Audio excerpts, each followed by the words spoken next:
Hola, bienvenidos a La Manzana Escéptica, un programa promovido por la Sociedad Secular Humanista del Perú que busca popularizar la ciencia, sus teorías y contenidos en un lenguaje que esté al alcance de todos. En esta ocasión estamos en Nueva York, ¿no? En una entrevista bastante interesante para explorar los orígenes del humanismo secular y también entender a qué se refiere este concepto tan amplio que intentamos promover en la Sociedad Secular Humanista del Perú.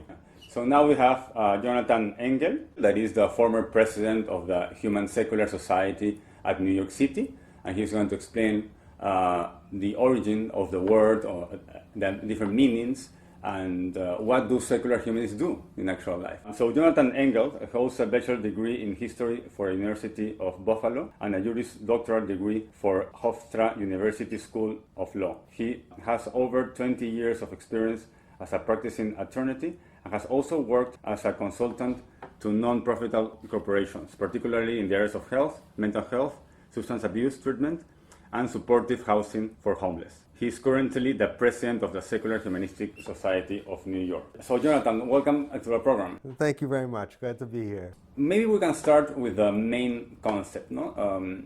What is secular humanism? How can you explain that concept? Well, first of all, it's secular, so we don't ascribe to any particular religion, or most secular humanists don't really ascribe to or belong to any religions at all. And we do not, generally speaking, believe in the supernatural at all. I like to say that when people say, well, do you believe in God? I'll say, I don't believe in gods, because there's many of them. Mm-hmm. You know, there are many people worship all sorts of different gods, and people have other supernatural beliefs as well. And that's not what secular humanism is all about. To which God are you referring? No, when they ask you this question, no? Do you believe in God? No? Yes. Oh, yes. It's you know, and my response is I don't believe in gods, mm-hmm. because you don't either. You know, it's interesting. Professor Richard Dawkins talked about how most people are atheists about every god but their own. Mm-hmm. So I said, well, secular humanists, secular people, we just take that belief one God further. Mm-hmm. So there's that aspect of secular humanism, but there's also a belief in the importance and value of every human being. So, I mean, that's the humanism kind of element of it. The importance, the value of every human being on the planet, that we should be human. When people sometimes ask me, again, if you're not a religious person, what is the purpose of your life? Mm-hmm. And this is, to me, a simple question that I answer by saying, my purpose is, I feel, for my time here on earth, whatever that may be, is to make myself a better person and to make the world a better place, as much as I can possibly do it in my own small little ways. Another really important aspect of humanism, of secular humanism, is that we don't believe in dogma. We don't believe that, well, this is what I believe, and therefore whatever the evidence shows doesn't matter. I believe in science and research, and these are the things, even when these things sometimes feel counterintuitive. They feel like, geez, is that really right? Could that really be the truth? They say, well, let's look at it and examine it from a scientific standpoint carefully. And there are times when, yes, things that don't feel quite like they are true, the research and the science tells us that it's true. So I think that's another important aspect of secular humanism, not letting dogma, whether it's religious dogma or any other kind of dogma, get in the way of our purpose of trying to make life better for everyone on the planet, essentially. Mm-hmm. So secular humanism is based on science and philosophy, yes. But it's not an ideology. An ideology may be similar to religion, but not dogmatic. No, it's not dogmatic, and it's not really, in my view, that similar to religion, because there's no set of beliefs, and it's always changing. There's no set of actual beliefs that, okay, this is what we hold dear. I mean, in the sense of outcomes. We have beliefs in terms of the process. So the process would say you do research. The process says you look at the science, and what it tells you, that's what it tells you. And sometimes the science will tell you things that were not your preconceived notion. And if you're a secular humanist, you're going to say, listen, if they've proven it to me scientifically, that's what I believe in. You know, there was a debate a year or two ago in this country. Bill Nye, a scientist named Bill Nye, who he became famous many years ago doing science shows for kids. He was Bill Nye the Science Guy. And he had a debate against a guy named Ken Ham. Now, Ken Ham is the director of something called Answers in Genesis. He's the kind of person who wants to say that we're doing science when we do our religion. And to me, that debate came down to one question. The moderator asked both of them, what would it get you, what would it take for you to change your mind? And Bill Nye replied, evidence. Ken Ham replied, I would never change my mind under any circumstances. They were really debating evolution. Yeah, that's an amazing debate. And it just shows you, and it shows you that whatever Ken Ham is doing, it's not science. Because that's exactly right. I mean, listen, you have to be open. Even, me, I'm not a believer in a deity, in a God that controls life and things like that, and that you can pray to and will answer prayers and things like that. I don't believe it. But I have to say, if someone could bring me evidence, convincing evidence that that was true, then I would have to believe it. Because that's, because even though that's against my current beliefs, science is not static. There are plenty of times when science changes things. Oh, we've found out this. We used to believe this, but our research shows now, and we've developed advanced techniques and advanced ways to look at things scientifically. We see that we were wrong about that. And so, okay, well, I believed that for a long time. You have to be open and in terms of lots of things, social science as well. You have to be open to, I could be wrong about this, but if you're going to show me wrong, you're going to have to prove it to me. I'm not going to take your word for it, and you can bring me all the books that were written thousands of years ago that you want, but if it's not proof, then I'm not going to believe it. But sometimes evidence is a bit fuzzy, no? Or sometimes it could be interpreted. For example, the ideas of human rights, no? Are not evidence-based. We don't have to be happier, or we don't have to flourish by evidence. By evidence, maybe we should live like primates. Well, we are primates, no? But so how can you derive some things? For example, gay marriage, or supporting the legalization of drugs, for example, or euthanasia. How can you derive that from scientific evidence? Well, you can look, research, social science research can tell us which things are working for people. The things you just mentioned, like, drug treatment, for example. I know that in Portugal, they recently, or not a number of years ago, they basically legalized drug use, but controlled with trying to say, okay, we're not going to arrest you if you're a heroin addict. We're not going to arrest you, but we are, and we'll even give you needles to use so you don't hurt yourself, and a safe place to inject. But while you're there, we're going to talk to you about, listen, do you really want to be a prisoner to this drug for the rest of your life? It's harmful to you, it's expensive, it's, and we can help you. We have treatments that can help you to get off the drugs. And the question is, well, you look at that, does that work or does that not work? Because you can do research, you can do quantitative research about whether or not that's something that works. And if that's something that works, then that's something that we should be doing. Because the important thing is that human being who's addicted to drugs. What can we do to make that human being's life something that's, make it better for them? And, I think there's good reason to believe that if they were able to, get themselves off like a heroin addict, off heroin, that they would be able to fulfill their potential better than they can as a heroin addict. It wouldn't be wasting their money. It wouldn't be wasting their time.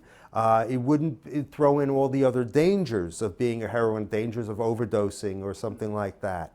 So I think with these things, we really can look at it from a humanist and a scientific point of view, some of these things, and say, well, what works? What actually makes people, and the question is, are we increasing people's happiness, or are we increasing their misery by what we do? But you have to assume a maxim or an axiom that it's good to increase happiness, no? Yes. It's good to have a good life. I mean, that's an right. obvious question according to Sam Harris, no? It's stupid. But it's an axiom in itself, cannot be proven correct by science. We don't have to be happy, no?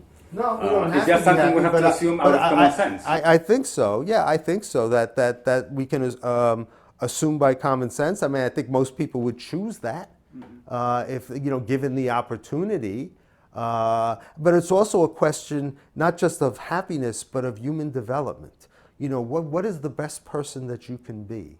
If there's a kid living in a place where schooling isn't available, it's a wasting of that human development, which is bad for society as a whole, because you're taking that potential brain power and saying we're not going to utilize it to advance our civilization. And it's obviously bad for the person as well, for the child as well, who never gets to achieve and to contribute to society in a way that they may be, probably are, very capable of doing. So reaching human potential as a species, as a human species, but also for each individual person, I think is an important aspect of humanism. And going back to the problem of addiction, you work as an attorney, and do you think that addicts should be considered criminals or just patients? No?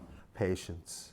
Again, for several reasons. First of all, I think that's more humane, but I also think that works better. You also you have to think about, again, always come back to that practical aspect of what works. And I think that if you treat people like criminals, you will drive them underground. The point is, you have a person who, say, is addicted to a substance, whether, again, it's alcohol or cocaine or heroin or whatever it may be, you need to think about what is going to work best for that person, and I think that you also have to think about what is, how is it better for again, that individual and society as a whole. So we need to rethink the prison system in America. Yes, that is a private one and is increasing. Maybe we need more hospitals, and many of these criminals should be really in hospitals. Yes, absolutely. At some point, I remember reading some statistics. The people in jail, half of them were in jail only for possession of cannabis. No? Right. It's maybe a waste of time. Yeah. A waste of resources. It is. It's a waste of time. It's a waste of resources. But and in this country, it's become very fragmented, because there are states in which cannabis is completely legal in this country now, and there are states in which it isn't. So you can go in one state, you commit the same, you do the same thing, you possess and smoke cannabis. In some states in this country, you'll go to jail for it. In some states, it's perfectly legal. So but I do think the criminalization, what happens also is that it drives people underground. You can't get people into treatment, or it's difficult to get people into treatment if they're worried that their contact with the authorities is going to be treated as a criminal matter. So, say, oh, well, there's, a government has some sort of program that maybe you can go to or whatever that might help you. I said, well, wait a minute. You know, if drug use is, and drug abuse is treated as a criminal matter, that's going to be a problem, because people are going to be saying, I'm not going to, forget it, I'm not going there. Forget it, I'm not going to that program, I'm not going to, they may arrest me. But on the other hand, if it's a matter of, listen, you need help. And I think there's a certain punitive mindset, you know, that, well, why should we, be nice to these people who have been breaking the law and doing things wrong? And it's like, you know, they're human beings, and it'll be better for them and better for society if we do that. I once worked in a program that was in schools that was about a behavior for students, how to get better behavior for students. And the traditional method is punishment. You know, they do something bad, punish them. Consequences, punishment, consequences. And the program that I was working on tried to look at it from a different way, rewarding good behavior as opposed to punishing bad behavior. And I can't tell you, there were a lot of teachers who said to me, well, why should we reward somebody just for doing what they're supposed to do anyway? And the answer, of course, is because you want them to do it again. And again and again and again. And that's what your goal is, right? Isn't that what your goal is? Well-behaved students? But there's a certain punitive mindset, I think, among a lot of people that that if you've done something wrong, you must be punished for it. And certainly there are times where that is true. I mean, I'm not saying that there shouldn't be any laws or anything like that, but particularly when it comes to something like drug abuse, it doesn't work. You know, this country, we passed laws, mandatory sentences, and really strict, harsh drug laws, and we locked up a lot of people, and it didn't work. There was still rampant drug abuse. We've ruined lives of people that were not beyond hope and advancement, and it didn't work. So if it didn't work, why would we keep doing? Why would you keep doing something that doesn't work? If you are a teenager and you go to jail for smoking a joint, and you pass 6 months in jail, you come out with some mastery in criminality. Absolutely. I mean, you were not a criminal before. Right, you're not a criminal before. So that happens a lot too. Drug consumption with criminality is a mistake. And the entire way that we treat our criminal justice system in this country, it's very punitive. It's not rehabilitative at all. It really doesn't look to that. You know, the people, and there are people who really do rehabilitate themselves in prison, but those people tend to be the ones that are just very self-motivated for it. So in secular humanism, we have all these front lines that we have to, advance for social justice. No? Right. We have the legalization of drugs. Right. Then we have euthanasia, for example. Right. We have the laws for abortion. Mm-hmm. We have gay marriage, same-sex adoption. No? Right. Which one? I mean, I'm missing some of them as well. But which one is the most important? Of course, the fight for secularism, no? For a secular state. Right. Well, it depends. I mean, I'm not sure which ones are more important. But the fight for a secular state, to separate church and state, is one that we have been fighting in this country for a long time. I could tell you, just sort of part of how I came to all of this sort of thing. My father was one of the plaintiffs in an important Supreme Court lawsuit. It was the name of the case is Engel versus Vitale, and it was decided in 1962, and that was the case where the Supreme Court held that organized prayer in public school violated the Constitution, and ever since that time, it was met with a lot of hostility. And I can tell you personally, from my family's experience, we were met with a lot of hostility because there were a number of reasons. I don't want to get too deep into it beyond just the... But you were born an atheist, or you became an atheist? No, my family was Reformed Jewish. But I don't think I ever believed. There's a strong belief in education among and what happened, the more educated you get, the more you learn. Listen, you go to school, the more you learn about the world, the more you learn about how we came about and stuff and things like that. Well, you're not going to really believe that the earth was created 10,000 years ago by some sort of entity, all-powerful entity that said, okay, now, flowers and trees and animals and, and humans, okay, humans, that we got here like this, it was just boom, humans, there they are. The more you know about science, the less that's going to be believable. Now, there are a lot of people who are able to reconcile science with religious belief. But in order to do so, first of all, you can't believe in literalism. Like you can't say, oh, the Bible's literally true.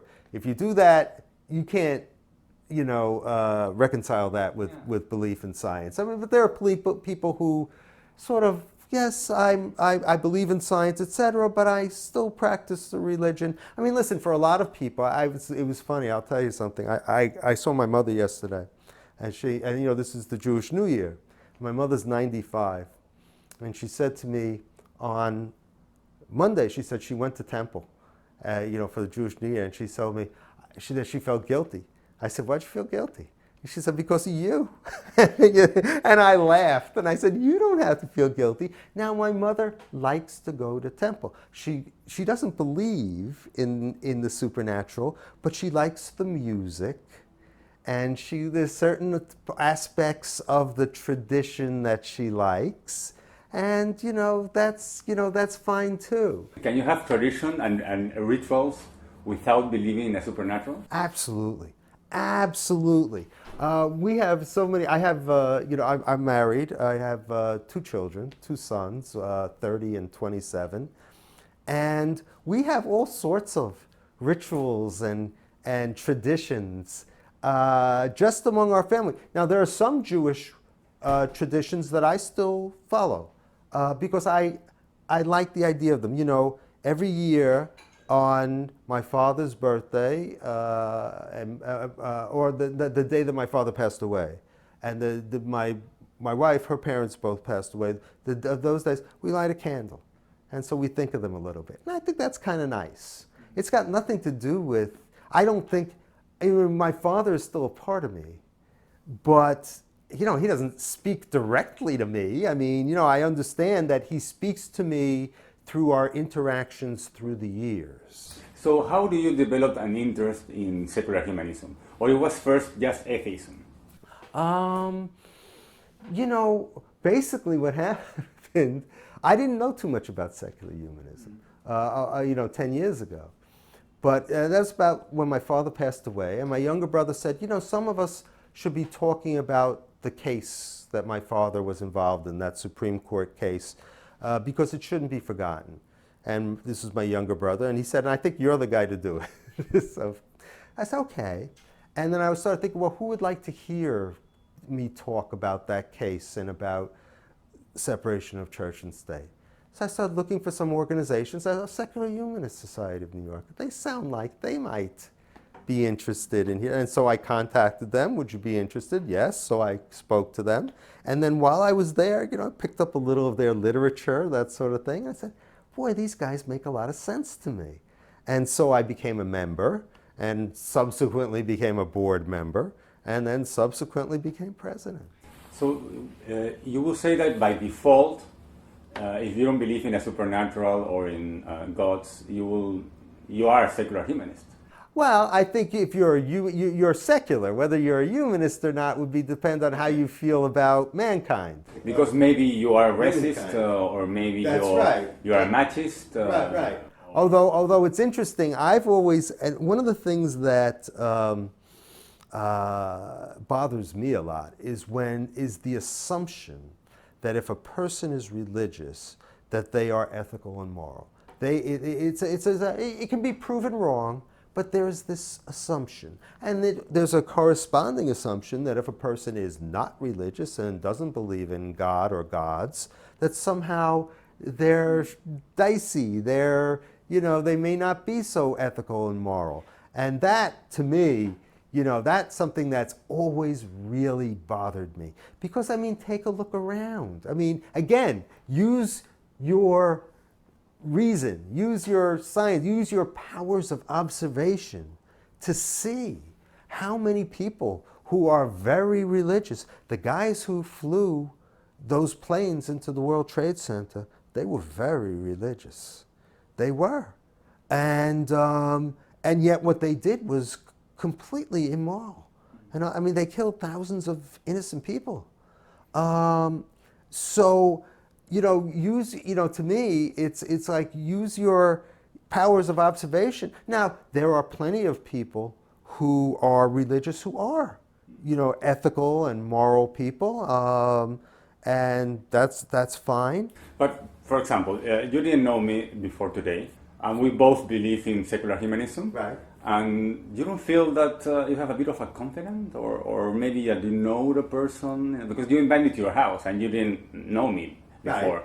Right. And because I'm secular humanist, maybe if I were a religious person... Not necessarily. No? Not necessarily. I just, I don't know, we're hospitable people. Okay. And I like the idea of meeting somebody new.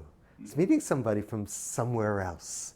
My father, when I was a kid, he traveled all over the world. He was a salesman and traveled all over the world selling textiles, is what he did. And I always found it kind of interesting. I find it fascinating. That's one of the things, and I wish more people recognize this, that's great about this country. We're all from somewhere else.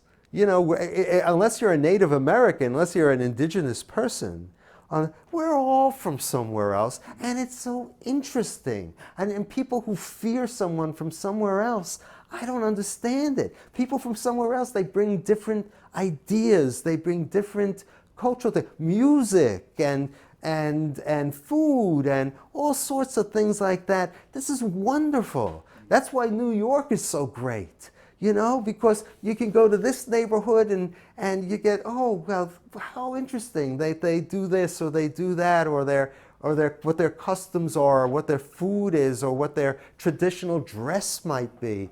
I find all of that to be fascinating. And I think that, that's that's a lifeblood of the United States of America. That's what makes us great, is that you don't have to be anything in particular. You come here, this is the ideal.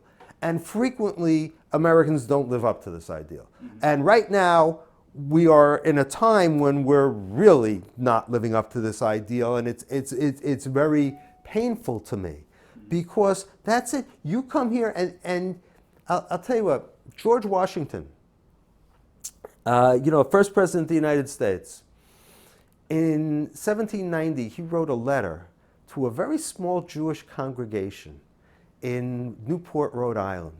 It's a very important letter in our history, because what he said to them is, it doesn't matter what religion you are. You're not here because someone is letting you be here. As long as you comport yourselves like good citizens of the United States, then you're as good a citizen as anybody else. And don't let anybody tell you differently.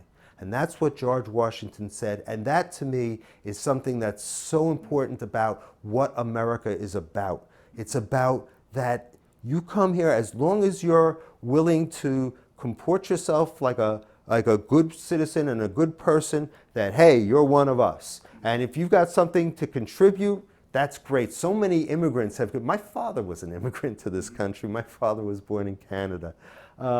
If you bring something to this country that's a positive thing, hey, come on in. We want you. I think that this idea should prevail, no? That to be American is a way of thinking. No? That's right. It's not a race, No. And it's an integration of all these cultures. No? Right.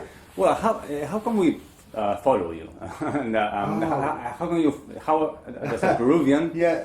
advance secular humanism in South America? You know, it's never easy, but I'll tell you something that I think is important in order to do this. It's something that I do myself. And it can be a little tricky at times, but you know, use a little diplomacy. And that is to be open about who you are. You know, to be open about who you are. I was at a little gathering party for some people that we know, and there was a bunch of people there that I had never met. And someone asked me what do you do? You know, people ask, I said, I'm president of the Secular Humanist Society. What's that? And I explained it. And there was a woman who was obviously very sort of put off by this. Oh, you know, you're one of those people who don't believe in God and things like that. I said, yeah. But, you know, we chatted through the evening and, you know, not about, you know, contentious issues, just about other things. And I think by the time the end of the evening, I'd like to think, but I do think, that she thought, you know, this is a pretty good guy. You know, he's okay. He's a good guy. Well, that's why the Bible says that the devil is charming. Right.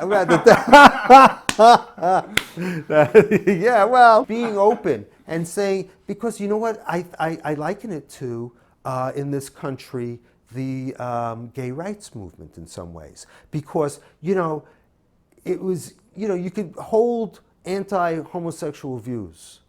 But then, you know, there's a guy who lives in your building or something like that, or a next door neighbor who's a very nice person. And you know them, you know, like neighbors know each other. Like, oh, you know, you need me to help you, you know, water your plants while you'll be away, or take care of your cat, or something like that, or, you know, and just waving hi in the morning and things like that. But when that person is gay, if that person becomes openly gay, it's like, boy, it's harder to hate him. It's harder to think negative things about him once you know them. And I think that's one of the things to be accepted as secularists and yet good members of our community and entitled to a voice in our community. We also do things like, you know, we've held like coat drive in the wintertime to get people to volunteer to give, you know, either lightly used or new winter coats to people, you know, so that they can be distributed to people who otherwise wouldn't have. Because that type of thing, that type of community service has frequently been identified with the religious organizations, which is, you know, that's more power to them, you know, to do something good. Yeah, some people think that it's kind of more sincere to be secular and donate because you are not expecting heaven in return. That's a good point. Yes. And you're absolutely sincere. Yes. But it's not absolutely true because there's also a personal pleasure on being an altruist. No? Yeah. Oh yeah. My atheism, in a lot of ways, was that in college I studied 20th century European history, and I studied the Holocaust. And once I looked at that and looked at the horrors of World War II, there is no making excuses for this. You know, there is no, I don't have the exact wording in my head, I should, but the philosopher Epicurus, who says something along the lines of, well, if God can prevent evil but won't, then God's malevolent. Mm-hmm. If God would like to prevent evil but can't, well then in what sense is that a God? It's not the God that you know, so I did that sort of thing when looking at the Holocaust, and not just the Holocaust, but World War II in general. And what do you think about the Holocaust deniers, that they're convinced that this never happened?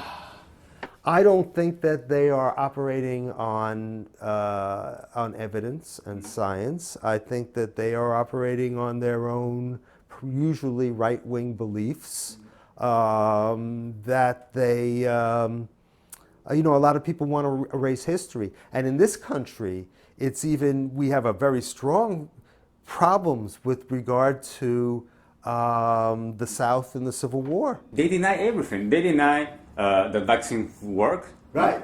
And they even deny the shape of the planet, not the flat earthers. They are growing in this community. No? Yeah. They believe that the earth is flat. Right.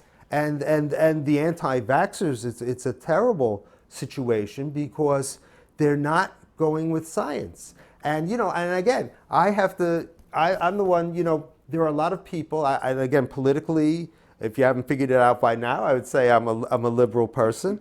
And a lot of liberals don't believe, are anti-GMO, food, genetically modified food, but the science seems to show that it's not harmful and has great potential to feed the plant, to expand yields of crops.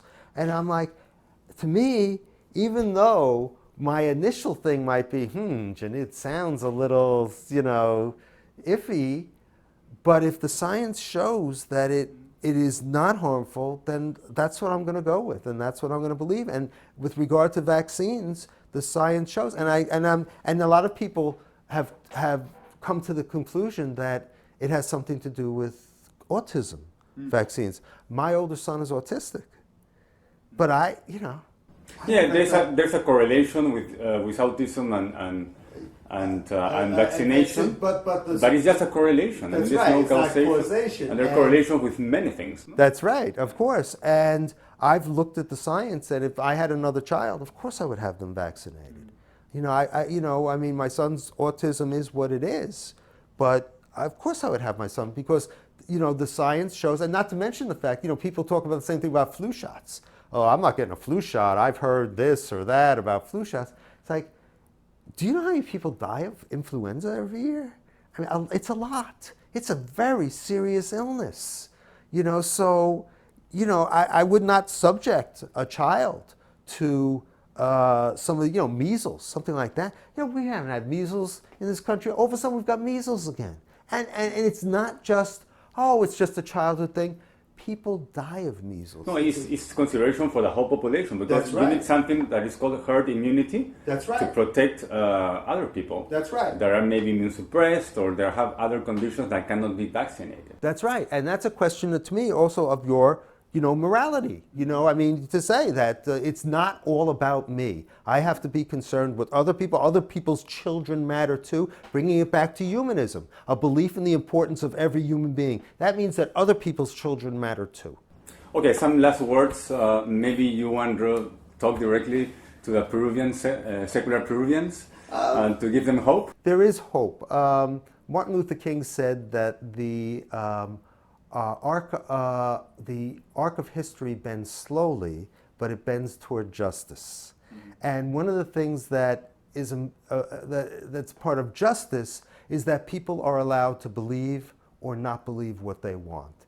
And we're making a little bit of progress here. If we make it, you can make it too. It may take a little longer, and your path may be different because you're your own people and your own culture. But there is now, just to give you an example, in our United States Congress, it's not big, it's only 12 people, there's a free thought caucus. In other words, a group of congressmen together saying that we favor free thought, we favor separation of church and state, we favor humanism. 20 years ago, it couldn't have been. It couldn't have been because it's like, you want to get elected to public office in this country and say that you believe in free thought and secularism? That could never happen. But now we've got about 12 members, so we are making some progress. Now, sometimes it seems like it's, you go forward, then you go back, then you go forward. Progress is not a smooth arc toward justice, but I think it goes there. So be who you are. Don't be afraid of being who you are, and I would say that there is hope. We can progress together, and I think it's important also these types of contacts from free thinkers and secularists around the world. We have bigger numbers than people think we do, and I think what's important is to just be ourselves, and people can say, "Hey, these are just regular people." Just like me, they have different ideas about certain philosophical things and certain practical things, but that's okay too. And that's what we're really moving toward and hoping for. Amazing. Well, thank you very much for the interview. Oh, it is absolutely my pleasure. I was very glad to have you here, and welcome to New York City. And I hope that everything has for your trip works out well and has worked out well. Thank you. Bueno, estuvimos con Jonathan Engel en la ciudad de Nueva York hablando sobre el humanismo secular y sobre los avances en humanismo secular en Estados Unidos y la manera como podemos colaborar para llegar más lejos. Mi nombre es Víctor García Belaunde, esta fue una edición más de La Manzana Escéptica. Los invito a seguirnos en las redes y en Facebook también. Un abrazo.